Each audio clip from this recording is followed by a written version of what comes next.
main mission is education, and you may experience this via our programming, whether it's on radio or television. But the truth is, everything we do is all about education. That's the fundamental purpose and mission. And everything we do, every program, everything we do, we filter through an educational sieve. And it's not a minor thing that we do. It's the all-encompassing thing that we do. And we're starting to do it in a very smart way. Last year, we have about 116,000 teachers, K through 12 in Georgia. Last year, more than 80,000 of them downloaded material for use in the classroom from us, the materials we put out at GPB 5.5 million times. That is an exponential rise in where it was 3 or 4 years ago. And the reason is, one, we're getting smarter at how to connect with teachers. But it is so much about what you're holding in your hand. Hold it up. It's all about that. It's all about the devices that kids are using now to learn.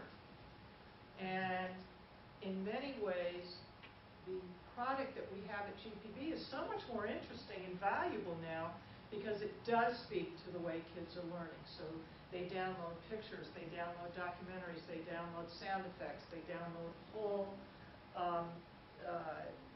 courses from us. So it's no longer a teacher at a chalkboard, it's kids are learning digitally. And what we're finding in so many ways is that GPB is becoming the foremost digital educator in the state. We have so many teachers asking for more of our product, and in a way it's right in our sweet spot because we make media that goes on the new devices. So it's really an interesting challenge for us to try to leap forward on that. And we're taking maybe one of the hardest challenges right now that we could have taken.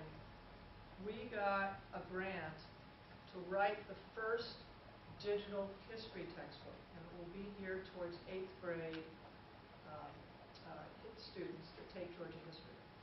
And we're going to figure out how to make it completely digital textbook. No one has never done this. It is really hard to do. We thought we were very confident about this because Apple, was touting doing a lot of digital textbooks, and you can download some of them. But when you go in to write one, their systems are really still very shaky. And so we're trying to figure out how to really do one. Now, let me give you an example of what that means to the world we're about to go into with our kids.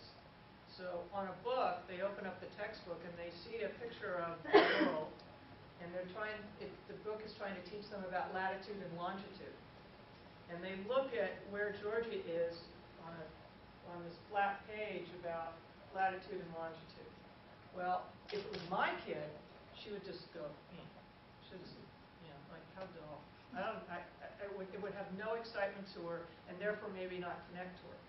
But if she can press on her iPad on that globe, and that globe swishes out, and it starts turning, and it shows the latitude and longitude of Georgia everywhere else in the world on Earth. What else is at the same latitude and longitude? And then you can press on that place of the same latitude and longitude, wherever that is, and something pops out about that place. Now you have her attention. With regard to the textbook, I can't imagine there being an influence from a company on what we would cover any more than there is on regular textbooks. And I actually think the digital textbook is more free of that kind of influence, because remember, once we build it, it's never finished. It's never done. It will just grow. It'll just be added to, unless things are discovered. An archaeologist says, no, the ocean didn't come up to Macon, it went up to, then we'd have to change it if there's proof. But I think that in a digital format that's so changeable, it's much more protective of that possibility. I mean, the irony is that the textbook, the Georgia history textbook kids are using today in school only goes up to 2004. They can't afford to print it again right now. So the kids think Georgia history ends in 2004. Well, that's kind of sad. That will never happen once we go digital. So I'm not real worried about that kind of influence. We also have a lot of FCC guidelines, particularly on what we air, that if we want to hold on to our non-commercial license, that protect us from that pressure. So that comes in really. Oh yeah, there's all kinds of rulings that we have to live by. We can't take any underwriting where you have a point of sale, buy this, not this, or comparisons. We can't take any of that. If we want to maintain our good standing with PBS, and we pay them dues, but that means we're part of the system, we have to abide by certain rules also.